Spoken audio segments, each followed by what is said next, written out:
महर्षि उड़िया बाबा को भी एक उपासक ने प्रश्न किया था कि महाराज जी, मन कैसे रुके? तो उड़िया बाबा ने उत्तर दिया, नियम पालन से।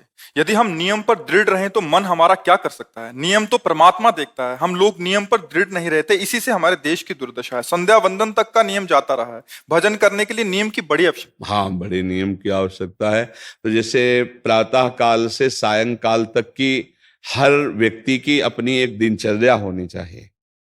ऐसा नहीं कि आज हम 4 बजे उठे, कल 7 बजे उठे, पर फिर मन को आप कंट्रोल नहीं कर पाएंगे।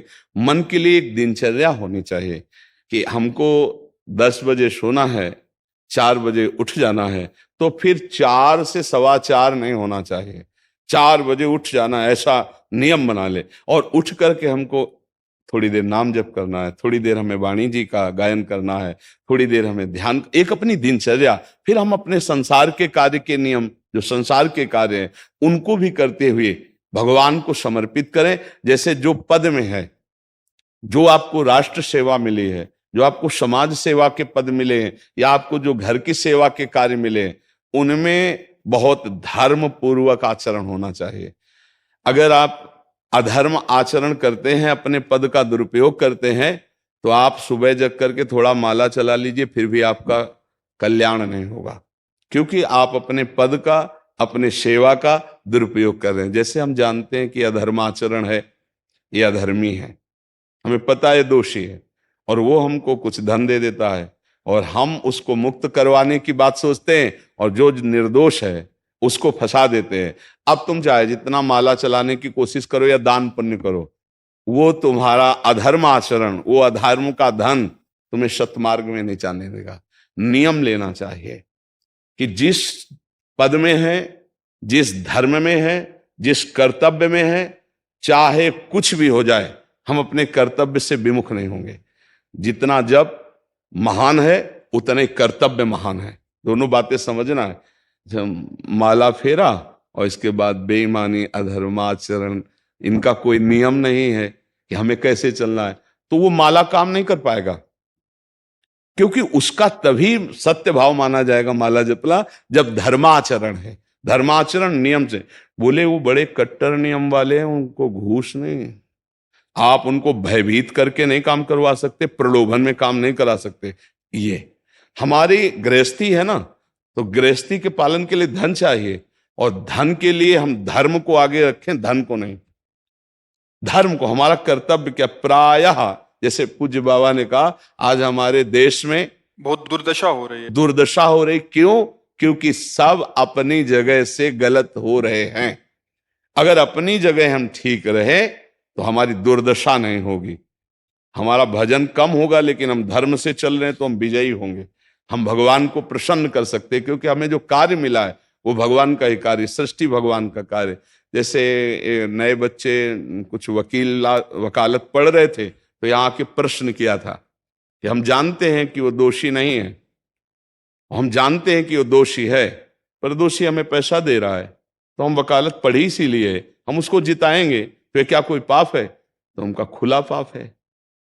बोले नहीं, हमारी कोई ऐसा कंपनी दो, ऐसा कुछ बोले कि हमारी कंपनी को ये सिखाया जाता है, तो हमको तो ये करना ही होगा, अगर नहीं करेंगे तो हमारी वकालत का मतलब क्या रहा? तो नहीं, वकालत का मतलब अधर्मी को मुक्त करवाना नहीं है। वकालत का मतलब अधर्मी के सबूत एकत्रित करके उसको दंड दिलवाना है, और धर्मात्मा को मुक्त करवाना है। अब इसके लिए आपके पास अर्थव्यवस्था अगर कमजोर भी है, तो धर्म व्यवस्था आपकी पूरी है। धर्म व्यवस्था ठीक है तो परिवार स्वस्थ रहेगा, सुखी रहेगा, भगवान आप पर प्रसन्न रहेंगे। अच्छा, फिर हमने तर्क रखा कि जैसे आपकी बहन के साथ कोई गलत व्यवहार करे, आपको पता है, और वो आपको 10 लाख रुपया घूस दे, तो क्या आप उसका पक्ष लेंगे? नहीं, तो फिर दूसरी बहन के साथ किया है। अब यहां विचार करना है ना, अपने भाई का अगर कत्ल किए हो, मुझे पता हो कि ये दोषी है, तो क्या हम पैसे से उसको मुक्त करने देंगे? लगेगा कि जान की बाजी लगा देंगे, और तुम्हें हम ऐसे ही एक गरीब आदमी की किसी ने हत्या की है, तो आपका पक्ष बनता है। पर यह ज्ञान कहां मिलेगा? बिना अध्यात्म के ये ज्ञान तो मिलेगा नहीं। ज्ञान तो इस बात का मिला कि कैसे पैसा कमाया जाए। अच्छा, वो पैसा यदि अधर्म से आया है तो आपकी दुर्दशा कर देगा, आपकी बुद्धि भ्रष्ट कर देगा। तो जो बाबा कह रहे हैं कि आज हमारे समाज की बड़ी दुर्दशा हो रही, उसका कारण यही है कि हमें अध्यात्म का ज्ञान नहीं, हमें धर्म का ज्ञान नहीं, और बड़ी बड़ी गलतियां हो जाती है। बिल्कुल पता है आदमी निर्दोष है और हम धन के प्रभाव से उसको दंड दे देते हैं। वो दंडा भगवान जब आपको पलट कर देंगे तो आप सह नहीं पाओगे, उसका परिणाम बहुत बुरा होता है। तो इसलिए समाज को चाहिए अपने अपने कर्तव्य का पालन करते हुए एक नियमावली बना ले।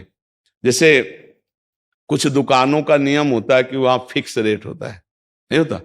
वहां ये नहीं चलेगा कि कसम से कहते हैं कि तुम्हें हम अपना जान करके कि 100 रुपया मीटर ये मिला है, हम बिल्कुल मुनाफा नहीं ले रहे। नहीं, झूठ क्यों बोल रहे हो? दुकान खोले हो मुनाफा के लिए, झूठ क्यों बोल रहे हो? नहीं लेंगे मुनाफा, हम जितने का लाए हैं उससे मुनाफा लेंगे, पर 120 रुपया मीटर देंगे, कपड़ा बढ़िया है, नाप फिट है, इससे नीचे नहीं उतरेंगे, हमें सफाई देने की जरूरत नहीं है कि हम कसम खाते हैं या ऐसा। हम जानते हो ये बिजली है, दुकान है, नौकर लगे हैं, तो इसका मुनाफा लेने के लिए दुकान खोलें, कोई दान करने के लिए तो नहीं। तो सबको पता है मुनाफा लेगा, लेकिन एक फिक्स दाम, उससे 10-20 रुपया का मुनाफा लेकर के हम उसको बेच रहे हैं। लेकिन झूठ क्यों बोले? बोले झूठ के बिना धंधा नहीं चलता। नहीं, ऐसा नहीं है। अब असत्य बोलोगे तो उससे जो आपको मुनाफा मिलेगा वो आपकी बुद्धि भ्रष्ट करेगा, और सत्य है कि मुनाफा के लिए है वही चीज, और आप एक फिक्स रेट में दे रहे, बढ़िया है। अब अगर आप कोई मिलावट करके भोजन सामग्री दे रहे, आपको पता है, तो जो खाने वाले के हृदय में बैठे हुए भगवान है वो तुम्हारे जीवन में मिलावट कर देंगे, तुम्हारा जीवन महान दुखमय हो जाएगा। ये कहां समझा जाता है? एक आदमी सिंथेटिक दूध बना रहा है, उससे कहो ये अपने बच्चे को पिलाओ, नहीं पिलाएगा। फिर ये दूसरे का बच्चा जब पिएगा तो उसकी हालत क्या होगी? दूसरे शरीर में जाएगा तो हालत क्या होगी? वो केवल धन की बुद्धि रख रहा है। एक आदमी घी में केमिकल मिला रहा है, एक ऐसे अभक्ष पदार्थ मिला है, वो स्वयं नहीं खाएगा, लेकिन वो होटलों में भेजा जाएगा, हजारों लाखों लोग खाएंगे, बीमारी बढ़ेगी, उसको रुपया से मतलब है। ये चीज, ये दुर्दशा हर जगह धर्म का ज्ञान न होने के कारण फैल रही, नहीं फैल रही। एक मरीज बीमार है, असली दवाओं में पैसे ज्यादा है, नकली दवा लेकर के असली के दाम में बेच देना, उसको बिल्कुल फायदा ना होना। लेकिन परमात्मा देख रहा है, तुम जानते हो नकली दवा है, वो तो नहीं जानता बेचारा, ज्यादा पढ़े लिखे नहीं, किसान आदमी गांव का आया है, तुमने दे दिया और उसने पैसा दिया असली के।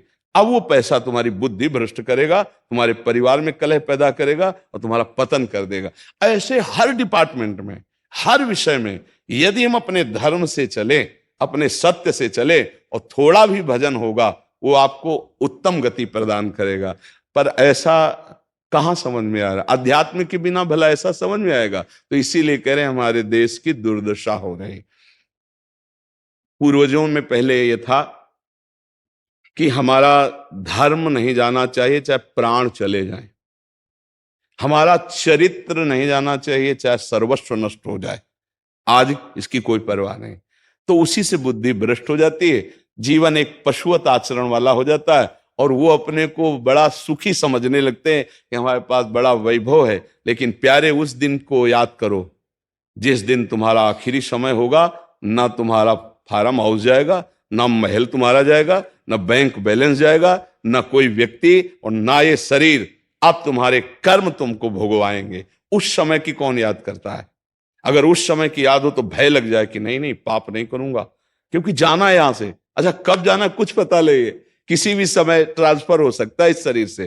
तो हमें लगता है कि महापुरुषों के जो वचन है कि हमें एक नियम से जीवन जीना चाहिए, धर्म पूर्वक जीवन जीना चाहिए, अपने कर्तव्य का पालन करना चाहिए। जो हमारे लिए कर्तव्य, आज प्रायः धन प्रधान बुद्धि होने के कारण कर्तव्य स्वाहा हो रहा है। एक विद्यालय में विद्यार्थी के लिए जो गुरु पद में बैठा है, उसका क्या कर्तव्य है? वो अपने कर्तव्य को भूला हुआ है। भला छोटे छोटे विद्यार्थियों को, जिनकी नींव पूरे राष्ट्र सेवा में, समाज सेवा में ये बन सकते हैं, अगर उनको हम सही शिक्षा नहीं दी तो उनका पूरा जीवन बर्बाद हो जाएगा। अगर उनको हम गलत सपोर्ट कर दिए तो उनका पूरा जीवन बर्बाद, क्योंकि नया जीवन है।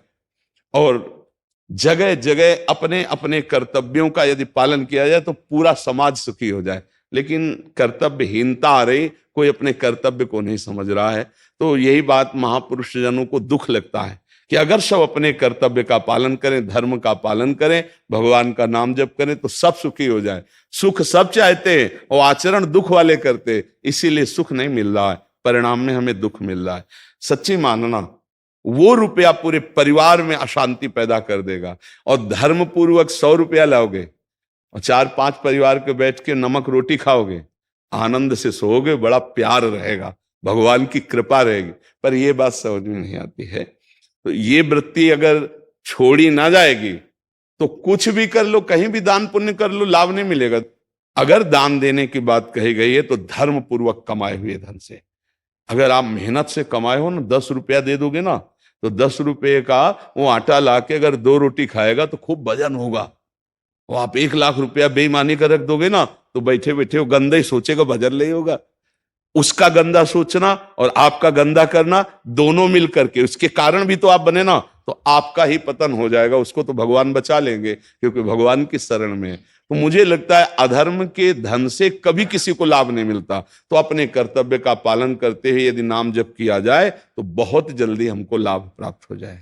बहुत सुंदर मतलब ये चर्चा होती है, अगर आप लोग इसको धारण कर लें तो निहाल हो जाएंगे। सच्ची कह रहे, ये जो बातें हैं ये बहुत सुंदर जीवन को पुष्ट करने वाली हैं, पर आप धारण कर लें तो बात है।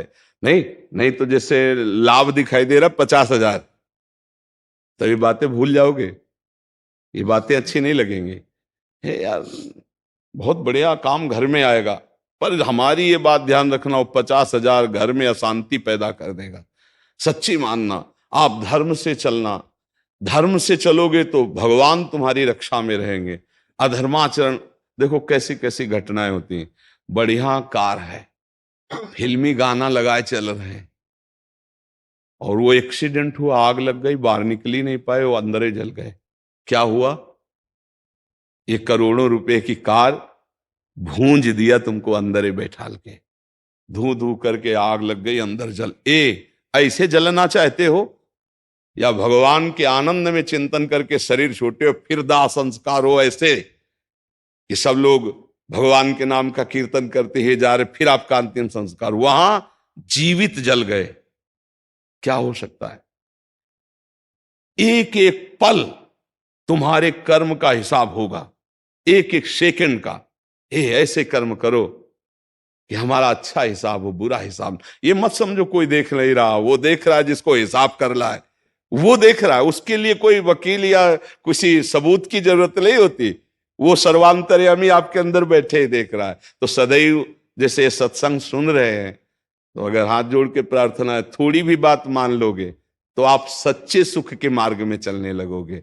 नहीं तो भाई बहुत गंदी हवा चल रही है, माया की बहुत गंदगी ऐसी फैल रही, कलिकाल है ना, कि ये बातें किसी को पसंद नहीं आती। वो बात बताओ कि हम कितना रुपया कमा ले, कैसे कितने भोग भोग ले, और वो अध्यात्म में नहीं है। आपको सच धोखे में मत रहना, अध्यात्म में है। जितना आप धर्म से चलोगे उतना सुखी होगे, और लोक में है जितना धन मिल जाएगा उतना सुखी माना जाएगा। लेकिन वो सुख नहीं है, वो चंद मिनट के लिए हाइलोजन की तरह जलेगा, फ्यूज हो जाएगा। और धर्मात्मा दीपक की तरह जलेगा, पर बहुत काल तक चलता रहेगा। इन बातों का चिंतन कीजिए, खूब नाम जप कीजिए और भगवान के भरोसे रहिए, गंदे आचरण मत कीजिए।